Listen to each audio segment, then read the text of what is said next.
Sinners കണ്ടു. നല്ല solid horror movie, നല്ലൊരു ക്ലാസ് ഐറ്റാണ്. ഈ വർഷത്തെ one of the best movie എന്ന് മാത്രമല്ല, കഴിഞ്ഞൊരു 10 വർഷത്തെ one of the best vampire movie എന്ന് പറയാം. ഈ സിനിമ തീർച്ചയായിട്ടും ഒരു പക്ക വാമ്പയർ പടമാണ്. അത് അറിഞ്ഞിട്ട് തന്നെയാണ് ഈ സിനിമ കാണുന്നത്. പക്ഷേ അതിൻ്റെ ആ ഒരു സ്ട്രക്ചറിൻ്റെ ബ്രേക്കിംഗ് ഉണ്ടല്ലോ, നമ്മൾ സ്ഥിരം കാണുന്ന ഒരു ടിപ്പിക്കൽ ക്ലീഷേഡ് ആ സാധനത്തിൽ നിന്ന് ബ്രേക്ക് ചെയ്തിട്ടാണ് സിനിമയുടെ ഒരു ആക്റ്റുകൾ മുഴുവനായിട്ട് ഇങ്ങനെ പോവുക. സോ ഒരു വെറൈറ്റി ഉള്ള ഒരു ഫ്രഷ്നെസ് ഉള്ളൊരു പടം. നമ്മൾ ഈ സീക്വലോ പ്രീക്വലോ നമ്മൾ ഓൾറെഡി അറിയാവുന്നൊരു സാധനമൊന്നുമല്ല, പുതിയൊരു സാധനം നമുക്ക് മുന്നിൽ പ്രസൻറ്റ് ചെയ്യുമ്പോൾ നമുക്ക് കിട്ടുന്ന ഒരു ഫ്രഷ്നെസ് ഉണ്ടല്ലോ, അതാണ് ഈ പടത്തിൽ നമുക്ക് കിട്ടുക. ഐമാക്സിലാണ് ഈ പടം ഷൂട്ട് ചെയ്തിട്ടുള്ളത്. ഞാൻ കണ്ടത് ഐമാക്സിലായിരുന്നു. നമ്മുടെ കോയമ്പത്തൂരുള്ള ബ്രോഡ്വേ സിനിമാസിൽ. അവിടെ കാണുമ്പോൾ ഇവന്മാരിങ്ങനെ ഓരോ സ്റ്റിക്കറൊക്കെ തരും, ഓരോ പടത്തിന് ഇങ്ങനെ ഇറക്കാറുണ്ട്. സോ ഒരു പ്രോപ്പർ ഐമാക്സ് പടമാണ്. കാരണം ഇതിൻ്റെ ആസ്പെക്ട് റേഷ്യോ സ്വിച്ചിങ്ങും സൗണ്ട് ഡിസൈനൊക്കെ തന്നെ പൊളിയാണ്. ഇതൊരു ഫുൾ ഐമാക്സ് റേഷ്യോയിലല്ല ഈ പടം, കുറച്ച് പോർഷൻസ് മാത്രമേ ഉള്ളൂ. പക്ഷേ ഈ സിനിമ ഐമാക്സിൻ്റെ ആ ഒരു ഫ്രെയിം റേറ്റിനെ പ്രോപ്പറായിട്ട് യൂട്ടിലൈസ് ചെയ്യുന്നൊരു പടമാണ്. ചില സിനിമകളിൽ മാത്രമാണ് ഞാൻ കണ്ടിട്ടുള്ളൂ. ഐ തിങ്ക് ഡൺകർക്കിലൊക്കെ കണ്ടിട്ടുണ്ട്. ഈ നോർമൽ സിനിമാസ്കോപ്പ് ചെയ്യുന്നു ഈ ഐമാക്സ് റേഷ്യോയിലേക്ക് ഇങ്ങനെ എക്സ്പാൻഡ് ചെയ്ത് വരില്ലേ, ആ പരിപാടിയൊക്കെ നമുക്ക് ഇതിൽ കാണാൻ പറ്റും. 2-3 വട്ടം ഇതുപോലെ ഇങ്ങനെ സ്വിച്ച് ചെയ്ത് വരുമ്പോൾ അതൊരു പ്രത്യേക ഫീലാണത്. നമുക്കറിയാം ഇങ്ങനെ ഒരു നോർമൽ നമ്മൾ കണ്ടുകൊണ്ടിരിക്കുന്ന സാധനം ഇങ്ങനെ സ്വിച്ച് ചെയ്ത് ഇങ്ങനെ പാൻ ചെയ്ത് വരുമ്പോൾ ഓക്കെ, ഇങ്ങനെ നമ്മൾ കാണാൻ പോകുന്നു അല്ലെങ്കിൽ നമ്മൾ കിടക്കുന്നത് പുതിയൊരു സാധനത്തിലേക്കാണെന്നുള്ള, അല്ലെങ്കിൽ ഇനി എക്സ്പീരിയൻസ് ചെയ്യുമ്പോൾ ദാണ്ടാ ഇത്ര വരണു എന്ന് പറഞ്ഞിട്ടുള്ള ഒരു ഫീൽ ഉണ്ടല്ലോ, അത് ഐമാക്സിൽ മാത്രമേ കിട്ടുള്ളൂ. അതുകൊണ്ട് തീർച്ചയായിട്ടും ഇങ്ങനത്തെ സിനിമകൾ, ഐമാക്സിൽ ഷൂട്ട് ചെയ്യുന്ന സിനിമകൾ കഴിവതും ഐമാക്സ് സ്ക്രീനിൽ തന്നെ കാണാൻ ശ്രമിക്കുക. നോർമൽ സ്ക്രീനിൽ നമുക്ക് പിന്നീടെല്ലാം കാണാം. ഇതിൽ കിട്ടുന്ന ഒരു ഫീൽ പ്രത്യേകിച്ച് ആയതുകൊണ്ട് ഐമാക്സിൽ തന്നെ കാണാൻ ശ്രമിക്കുന്നു പറയാം. ആൻഡ് ഈ സിനിമ ഞാൻ ഈ പറഞ്ഞ പോലെ ആ ഒരു വാമ്പയർ സ്ട്രക്ചർ തന്നെയാണ്. ഈ സിനിമ ചർച്ച ചെയ്യുന്നത് 2 ട്വിൻ ബ്രദേഴ്സ്, ഓൾറെഡി ഒരു ടൗണിൽ നിന്ന് പണ്ടുണ്ടായിരുന്ന ട്വിൻ ബ്രദേഴ്സ് തിരിച്ച് ആ ടൗണിലേക്ക് വരും. നമ്മുടെ മൈക്കിൾ ബി ജോർഡൻ്റെ ക്യാരക്ടർ 2 പേരും അല്ലെങ്കിൽ ട്വിന്നായിട്ടാണ്, അല്ലെങ്കിൽ ഡബിൾ റോളിലാണ് മൂപ്പര് ഈ സിനിമയിൽ.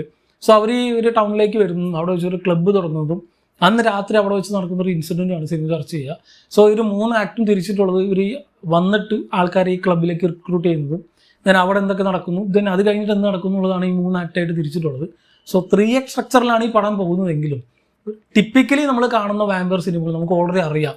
ഈ കാണുന്ന പ്രേക്ഷകർക്കെല്ലാം പരിചയമുണ്ട് എന്താണ് ഇനി അടുത്ത് നടക്കാൻ പോകുന്നത്, അല്ലെങ്കിൽ ഒരു പോയിന്റ് എത്തിക്കഴിഞ്ഞ് എന്തൊക്കെയായിരിക്കും നമുക്ക് അറിയാവുന്നത്, ഈ ഡയറക്ടർക്കും അതിന് ക്രിയേറ്റേഴ്സിനും അറിയാവുന്നത് കൊണ്ട് അതിലേക്കൊന്നും അധികം കിടക്കുന്നില്ല. ഇപ്പോൾ വാമ്പയേഴ്സിനെ അങ്ങനെ കൊല്ലണം, ഇപ്പോൾ വുഡ് ഉപയോഗിച്ചിട്ടോ അല്ലെങ്കിൽ ഗാർലിക് ഉപയോഗിച്ചിട്ടോ അങ്ങനത്തെ കാര്യങ്ങളൊക്കെ വളരെ മൈന്യൂട്ടായിട്ട് ജസ്റ്റ് ഒരു പേരിന് മാത്രം പറഞ്ഞു പോയി. ഇതിന് ബാക്കിയുള്ള ആ ഒരു ഹിസ്റ്ററി, ഇതിൻ്റെ ആ ഒരു വേൾഡ് ബിൽഡിംഗ്, അതിലാണ് ഈ സിനിമ പിടിച്ചിട്ടുള്ളത്. ആ ഒരു ക്യാരക്ടർ ഡിസൈനിലാണ് സിനിമ പിടിച്ചിട്ടുള്ളത്.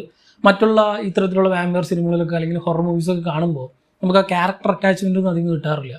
പക്ഷേ ഈ സിനിമ കുറച്ച് ലെങ്ത് ഉണ്ട്, ഒരു 2.5 മണിക്കൂറിൻ്റെ അടുത്തുള്ള സിനിമ. സോ ഈ പടം ഇങ്ങനെ പോകുകയെന്ന് വെച്ചാൽ ആ ഒരു വേൾഡ് ബിൽഡിംഗ്, അതിലെ ആ ഒരു ക്യാരക്ടേഴ്സ് അവരൊക്കെ ഇങ്ങനെ ബിൽഡ് ചെയ്തിട്ടാണ് സിനിമ പോവുക. സോ ഓരോ ക്യാരക്ടർ ആരൊക്കെയാണ്, അവരുടെ പാസ്റ്റ് എന്താണ്, അവരെന്തൊക്കെയാണ് ചെയ്തുകൊണ്ടിരിക്കുന്നത്, അവരെന്തൊക്കെ അഫക്റ്റ് ചെയ്തിട്ടുണ്ട്, എന്താണ് കറൻ്റ്ലി അവരുടെ സിറ്റുവേഷൻ എന്നൊക്കെ പറഞ്ഞ് നമുക്കൊരു അടുപ്പം തോന്നിപ്പിക്കും. അത് കഴിഞ്ഞിട്ട് ഈ ഒരു ഇവൻറ്റിലേക്ക് അവരെ കൊണ്ട് ഇടുമ്പോൾ ആ ക്യാരക്ടേഴ്സിനൊക്കെ എന്തൊക്കെ സംഭവിച്ചാലും നമുക്കൊന്ന് അഫക്റ്റ് ആവുന്ന രീതിയിൽ അയ്യോ പറ്റല്ലേ എന്നുള്ള ആ ഒരു മൂഡ് നമുക്ക് കിട്ടണം. എന്നാൽ മാത്രമാണ് ആ ഒരു ഇമ്പാക്റ്റ് ആ സിനിമയ്ക്ക് കൊണ്ടുവരാൻ പറ്റുള്ളൂ. അല്ലെങ്കിൽ ഹൊററാണ്, ആരൊക്കെയോ അവിടെയൊക്കെ എന്തൊക്കെയോ ചോര ചീറ്റി ചാവുന്നുണ്ട്, നമുക്കിപ്പോൾ എന്ത് എന്നുള്ളൊരു മൈൻഡായിരിക്കും കിട്ടുക. പക്ഷേ ഇതിലങ്ങനെയല്ല, ആ ഫീല്, ഈ ക്യാരക്ടേഴ്സിനുള്ള ഫീൽ നമുക്ക് കിട്ടും. അതിന് വേണ്ടിയിട്ട് കുറച്ച് മെനക്കെട്ടിട്ടുണ്ട്. സോ ആ പോർഷൻസും സിനിമയിൽ ഒരു ഫസ്റ്റ് ഹാഫ് മുഴുവൻ ഈ പറയുന്ന ക്യാരക്ടേഴ്സിന് ബിൽഡപ്പാണ്, അവരുടെ ക്യാരക്ടർ കെമിസ്ട്രികളാണ് ഫുള്ളായിട്ട് കാണിച്ചു തരിക. പക്ഷേ അത് ഒരു തരത്തിലും ബോറടിക്കുക ലാഗടിക്കുക ഒന്നുമില്ലാതെ ഭയങ്കര എൻജോയബിൾ ആയിട്ട്, പ്രത്യേകിച്ച് ഈ മൈക്കിൾ ബി ജോർഡനൊക്കെ മൂപ്പര് ആ ഡബിൾ റോളിനെ കിട്ടില്ലാണ്ട് ചെയ്തിട്ടുണ്ട്.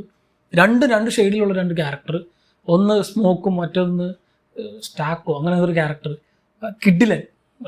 അവരുടെ ആ ഒരു ബോഡി ലാംഗ്വേജിലായിക്കോട്ടെ, ഡയലോഗ് ഡെലിവറിയിലായിക്കോട്ടെ, രണ്ടും എൻറ്റയർലി ഡിഫറെൻ്റ് ആയിട്ടുള്ള ക്യാരക്ടേഴ്സ് ആണെന്ന് നമുക്ക് സ്ക്രീനിൽ ഒപ്പം നിൽക്കുമ്പോൾ ഞാൻ ആദ്യം എനിക്ക് മനസ്സിലായില്ല. കുറച്ച് ടൈം കഴിഞ്ഞപ്പോഴാണ് ഇത് ഡബിൾ റോൾ ആണല്ലോ എന്ന് പറഞ്ഞിട്ട് ആ ഒരു അത്രയും ഡിഫറൻസ് വെച്ചിട്ടാണ് സിനിമ തുടങ്ങുന്നത്. സോ അത്ര ഗംഭീരമായിട്ട് ചെയ്തിട്ടുണ്ട്. എനിക്ക് പിന്നെ പറയാനുള്ളൊരു കാര്യം, ഈ സിനിമയുടെ ട്രെയിലറോ ടീസറോ ഒന്നും അധികം കാണാതെ നോക്കുക. ഇനി ഓരോ സീക്വൻസുകൾ എവിടെയാണ് നടക്കാൻ പോകുന്നതെന്ന് അറിയാതെ കാണുകയാണെങ്കിൽ കുറേ കൂടി ഇൻട്രസ്റ്റിംഗ് ആയിട്ട് പോകും. പ്രത്യേകിച്ച് ഇതിൽ ഇനീഷ്യൽ സമയത്തൊക്കെ ഉള്ള എഡിറ്റിംഗ് ഉണ്ട്. ആ എഡിറ്റിംഗ് പാറ്റേൺ ഒക്കെ വേറെ ലെവല്. ഒരു ഫസ്റ്റ് ഷോട്ട് ഉണ്ട്, ഒരു പയ്യനെ ഒരു ചർച്ചിലേക്ക് കയറി വരുന്ന സമയത്തുള്ള ഒരു ട്രാൻസിഷൻസ് ഒക്കെ ഉണ്ട്, കിഡിലാണ്. അതിൻ്റെ ഒപ്പം തന്നെയുള്ള സൗണ്ട് ഡിസൈനും പിന്നെ ഈ സിനിമയിൽ ഒരു മ്യൂസിക്കൽ മൂവി പോലെയാണ് ഈ പടം മുഴുവനായിട്ട് കൊണ്ടുപോകുക. ലുഡ്വിഗ് ഗൊറാൻസനാണ് ഇതിൽ മ്യൂസിക് കമ്പോസ് ചെയ്തിട്ടുള്ളത്. ആളുടെ ഇതിനു മുമ്പുള്ള വർക്കുകളൊക്കെ നമുക്ക് ഓൾറെഡി അറിയാം. ഈ റയൻ കുഗ്ലറിൻ്റെ കൂടെ തന്നെ ഒരുപാട് പടത്തിലുണ്ട്, നമ്മുടെ ടെനറ്റിലുണ്ട്. സോ മൂപ്പറുടെ ആ ഒരു ഐക്കോണിക് ആയിട്ടുള്ള കുറേ സാധനങ്ങളുണ്ടല്ലോ, ഇത് അങ്ങേരുടെ ആണെന്ന് പറഞ്ഞിട്ട് അത് ഈ സിനിമയിൽ നമുക്ക് പ്രസൻ്റ്ലി ആ ഒരു ഫുൾ സിനിമയുടെ അവിടെയൊക്കെ ആയിട്ട് നമുക്ക് കേൾക്കാം. കാരണം ഇതൊരു മ്യൂസിക് വളരെ ഇമ്പോർട്ടൻ്റ് ആയിട്ടുള്ളൊരു തീമാണ് പടത്തിൻ്റെ.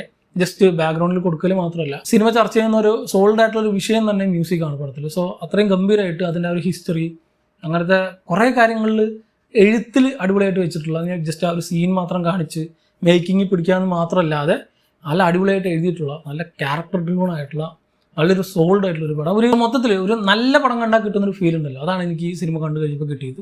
ഒരു നല്ല ഫ്രഷ് ആയിട്ടുള്ള ഒരു കോൺസെപ്റ്റ്, നല്ല നീറ്റായിട്ട് എസ്റ്റാബ്ലിഷ് ചെയ്തിട്ടുള്ള, നല്ല കാസ്റ്റിംഗ് ഉള്ള, അവരെ കൊണ്ട് നന്നായിട്ട് അഭിനയിച്ചിട്ടുള്ള, എല്ലാവരും വന്നു പോകുന്ന എല്ലാവർക്കും ഈക്വൽ ഇമ്പോർട്ടൻസ് കൊടുത്ത് വെറുതെ കുത്തിക്കെറ്റിയ ക്യാരക്ടേഴ്സ് അല്ലാതെ ഈക്വലായിട്ട് അവർക്ക് ഷൈൻ ചെയ്യേണ്ട സമയം കൊടുത്ത് ദെൻ കാണിക്കുന്ന ഹൊറർ സീക്വൻസിലുള്ള എല്ലാ ഇൻറ്റൻസിറ്റി അതേപോലെ തന്നെ കിട്ടി.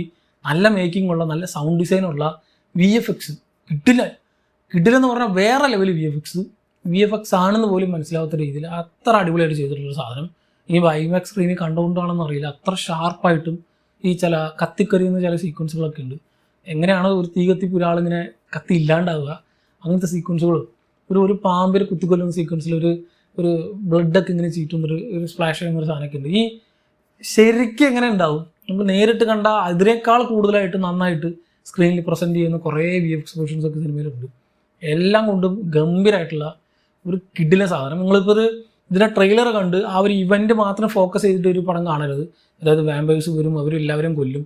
സോ അതല്ല ഈ സിനിമയുടെ മെയിൻ ഉദ്ദേശം. അതിൻ്റെ ആ ഒരു ഹിസ്റ്ററിയാണ്, അതിൻ്റെ ആ ഒരു വേൾഡ് ബിൽഡിംഗ് ആണ്, എന്താണ് ഇവർ പറയാൻ ഉദ്ദേശിക്കുന്നുള്ള ഒരു സെറ്റപ്പ് ഉണ്ടല്ലോ, അതാണ് സിനിമയുടെ മെയിൻ ഐറ്റം. അതിലേക്ക് കുറച്ചും കൂടി ഊന്നൽ കൊടുത്ത് ഇതിൻ്റെ മേക്കിംഗ് പാറ്റേണും ഇതിൻ്റെ ആ ഒരു ടോട്ടലായിട്ടുള്ള ഒരു സിനിമ ആസ്വാദനം എന്ന രീതിയിൽ നോക്കുകയാണെങ്കിൽ നല്ലൊരു ഗംഭീരമായിട്ടുള്ള എക്സ്പീരിയൻസ് തന്നെയാണ് സിനിമ. സോ തീർച്ചയായിട്ടും IMAX സ്ക്രീനിൽ തന്നെ ഈ സിനിമ കാണാൻ നോക്കും. ഞാൻ ഈ പറഞ്ഞ പോലെ ആസ്പെക്ട് റേഷ്യോ സ്വിച്ചിങ് ഒക്കെ ഗംഭീരമായിരിക്കും. സോ മൊത്തത്തിൽ പറഞ്ഞാൽ ഒരു ഗംഭീര പടം, ഈ വർഷത്തെ വൺ ഓഫ് ദി ബെസ്റ്റ്, ഇതുവരെ ഇറങ്ങിയതിലെ one of the best Hollywood മൂവീസിലൊന്നാണ് സീനിയേഴ്സ് എന്ന പടം. കൂടാതെ ഈ കഴിഞ്ഞൊരു 10 വർഷത്തെ one of the best vampire movie കൂടിയാണിത്. കഴിഞ്ഞൊരു 10-15 വർഷം എന്ന് വേണമെങ്കിൽ പറയാം. ഒരു നല്ല പടം, ഇങ്ങനത്തെ ഒരു വാമ്പയർ പടം കണ്ടിട്ട് കുറേ ഒരു ഇറങ്ങണ മൊത്തം ചവറ സാധനങ്ങളായിരുന്നു. പക്ഷേ ഇതിന് അതിൻ്റേതായ ക്വാളിറ്റി ഉണ്ട്, നല്ലൊരു ക്ലാസ് പടമാണ്. തീർച്ചയായിട്ടും ആ ഒരു മോഡിൽ അപ്രോച്ച് ചെയ്യുകയാണെങ്കിൽ നല്ല തറവായിട്ട് എൻജോയ് ചെയ്യാൻ പറ്റുന്ന നല്ലൊരു അടിപൊളി പടം. എനിക്കൊരു കുറച്ചൊരു റിഗ്രറ്റ് ഉള്ളത്, കുറച്ചും കൂടി വേണമായിരുന്നു തോന്നിയത് ഒരു തേർഡ് ആക്ടിലെ കുറച്ച് സീക്വൻസുകളാണ്. പക്ഷേ സ്റ്റിൽ നല്ല എൻജോയബിൾ ആയിട്ടുള്ള നല്ലൊരു ഗംഭീര പടം തന്നെയാണ്. ഓൾറെഡി കണ്ടവരുണ്ടെങ്കിൽ സിനിമയെ പറ്റിയുള്ള നിങ്ങളുടെ അഭിപ്രായം എന്നുള്ളത് താഴെ കമന്റ് ബോക്സിൽ കമന്റ് ചെയ്യുക. മറ്റൊരു വീഡിയോയിലൂടെ കാണാം.